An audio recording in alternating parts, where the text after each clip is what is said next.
It's May 5th, 1789, a crisp spring morning in Versailles, France.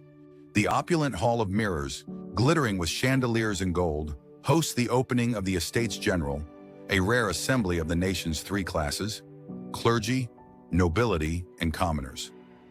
King Louis XVI, a well-meaning but indecisive monarch, sits uneasily on his throne, his powdered wig framing a face etched with worry. Beside him, Queen Marie Antoinette, radiant yet reviled, watches as 1,200 delegates gather to address a kingdom teetering on collapse.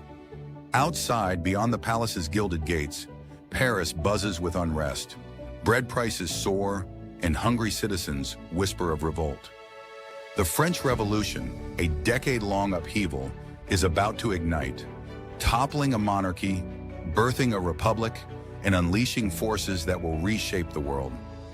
Welcome to Vestige Files, where we unearth the pivotal moments that shaped history. This is the story of the French Revolution, a tale of liberty, terror, and a nation torn between its past and its future. To understand this cataclysm, we must rewind to 18th century France, a land of stark contrasts. France was Europe's cultural and intellectual beacon, its Enlightenment thinkers, Voltaire, Rousseau, Montesquieu, preaching reason, equality, and freedom. Yet the kingdom was shackled by an ancient system, the Ancien Regime. Society was divided into three estates. The first, clergy, owning 10% of the land; the second, nobility, holding 25%; and the third, commoners, comprising 98% of the population, but burdened with heavy taxes. Peasants toiled under feudal dues, while urban workers struggled with wages stagnant since the 1720s. The monarchy, led by Louis XVI since 1774, was bankrupt, bled dry by wars like the American Revolution, which cost 2 billion livres. The royal court at Versailles, where Marie Antoinette's lavish spending earned her the nickname Madame Deficit, fueled resentment among a starving populace. The 1780s brought crisis, a series of poor harvests, worsened by a volcanic eruption in Iceland in 1783, spiked grain prices. By 1788, bread consumed 80% of a worker's income in Paris. Riots erupted, and pamphlets demanding reform flooded the streets. Enlightenment ideas, spread through coffee houses and salons, inspired the Third Estate to question their subservience. The American Revolution, ending in 1783, showed a republic could replace a monarchy, emboldening thinkers like Emmanuel Sieyès, who wrote, "What is the Third Estate? Everything. What has it been? Nothing." Meanwhile, Louis XVI's reforms, like those of Finance Minister Jacques Necker, failed to fix the deficit, which reached 126 million livres by 1789. The king, shy and more at home tinkering with clocks than ruling, called the Estates General, last convened in 1614, to approve new taxes. It was a desperate move that would unleash a revolution. Key figures emerged as the storm gathered. Maximilien Robespierre, a lawyer from Arras, championed equality with fiery speeches. Georges Danton, a charismatic orator, rallied Paris's working-class sans-culottes. Camille Desmoulins, a journalist, stoked public anger with radical pamphlets. On the royal side, Louis XVI vacillated, torn between reform and tradition, while Marie Antoinette, an Austrian princess, became a scapegoat for France's woes. Her alleged remark, "Let them eat cake," fueling public hatred, though no evidence proves she said it. The Third Estate's delegates, like Sieyès and Honoré Mirabeau, demanded a voice, refusing to be silenced by the privileged clergy and nobles. The stage was set for a clash that would tear France apart, as ideals of liberty collided with centuries of inequality. On June 20th, 1789, the Third Estate, locked out of their meeting hall, gathered on a tennis court in Versailles, swearing the tennis court oath to draft a constitution. They declared themselves the National Assembly, claiming to represent the people. Louis XVI, pressured by nobles, hesitated, but public fury forced his hand. On July 14, a mob of 1,000 Parisians, led by figures like Pierre-Augustin Hulin, stormed the Bastille, a fortress prison symbolizing royal tyranny. Armed with muskets and cannons, they freed 7 prisoners and killed the governor, Bernard de Launay, parading his head on a pike. The Bastille's fall, though militarily minor, was a seismic event, signaling the people's power. Louis, shaken, recognized the National Assembly, and the revolution gained momentum. The summer of 1789 was electric.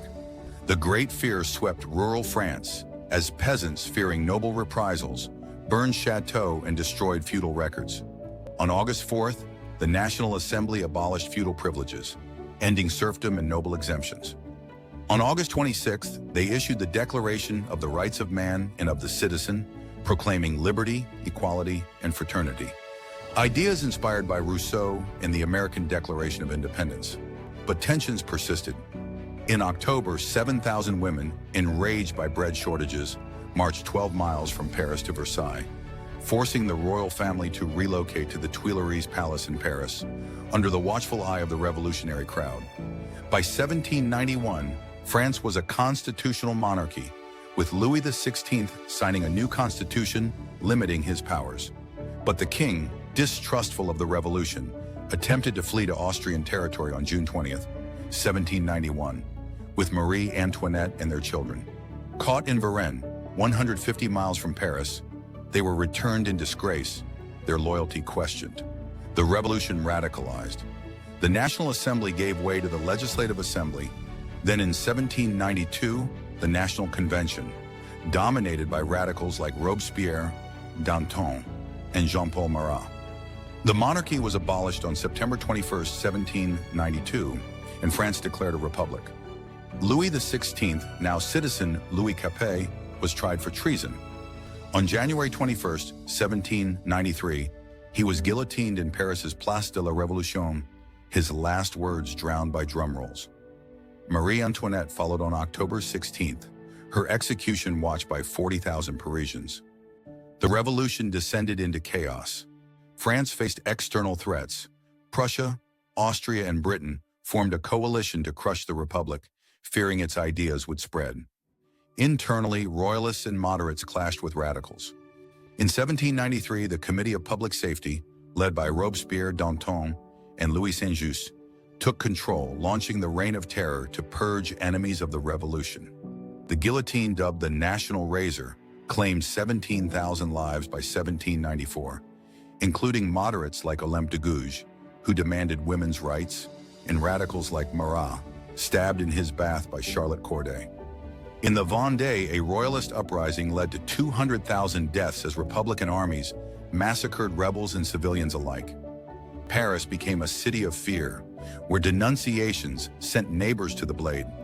The terror's brutality split the revolution. Danton, urging moderation, was guillotined in April 1794. His last words, "Show my head to the people, it's worth seeing." Robespierre, obsessed with virtue, pushed for more executions, alienating allies. By July 1794, the National Convention turned on him. On July 28th, Robespierre was guillotined, ending the terror. The revolution's ideals, liberty, equality, were stained with blood, and France teetered between anarchy and order. The stage was set for a new chapter, as the Republic struggled to survive amidst war and division. In 1795, the Directory, a 5-man executive, took power, aiming to stabilize France. But corruption and inefficiency plagued it, and war continued against Europe's monarchies. The revolution's ideals inspired uprisings abroad, from Haiti to Poland, but at home, economic woes and political infighting persisted. Enter Napoleon Bonaparte, a young Corsican general whose military genius shone in campaigns in Italy and Egypt. In 1799, he staged a coup on 18 Brumaire, establishing the consulate and effectively ending the revolution. By 1804, Napoleon crowned himself emperor, a bitter irony for a movement born to end monarchy. Yet he preserved revolutionary gains, codifying laws in the Napoleonic Code, which spread equality under the law across Europe. The revolution's cost was staggering. Between 1789 and 1799, 1.5 million French died, 250,000 in the Terror, 600,000 in the Vendée, and millions from war and famine. Paris's streets, once alive with revolutionary fervor, bore scars of violence. Families like the Robespierres were torn apart. Maximilian's brother Augustin died with him. In the provinces, peasants like those in Lyon, where 2,000 were executed, rebuilt amid ruins. Yet stories of resilience emerged. Women like Théroigne de Méricourt, who led the Women's March, fought for rights despite imprisonment. Journalists like Desmoulins, though killed, inspired free speech. The revolution's ideals, liberty, equality, fraternity, became a global rallying cry, shaping democracies from America to India. The French Revolution transformed the world. It ended feudalism in France, abolishing noble privileges and redistributing land. The Declaration of the Rights of Man inspired human rights charters, while the metric system, born in 1795, standardized global measurement. The revolution weakened monarchies, paving the way for modern nation-states, but its violence birthed cautionary tales. The terror showed how ideals could twist into tyranny, influencing thinkers like Edmund Burke, who warned of unchecked radicalism. Napoleon's rise spread revolutionary principles, but also sowed seeds of nationalism, fueling future conflicts. By 1815, France restored a monarchy under Louis XVIII, but the revolution's spirit endured, sparking uprisings in 1830 and 1848. The revolution's legacy is complex. It dismantled an unjust system, but unleashed chaos that killed thousands. It gave voice to the oppressed, but silenced dissent with the guillotine. Figures like Robespierre and Danton became symbols of idealism and excess. Robespierre, the incorruptible fanatic; Danton, the flawed pragmatist. The revolution showed humanity's capacity for change and destruction, as ordinary citizens like the sans-culottes reshaped a nation. Was it a noble fight for equality, or a descent into madness that betrayed its own ideals? Could France have reformed without bloodshed? Drop your thoughts in the comments below. If this dive into the French Revolution's fire moved you, hit that like button, subscribe to Vestige Files, and ring the bell for more stories of history's turning points.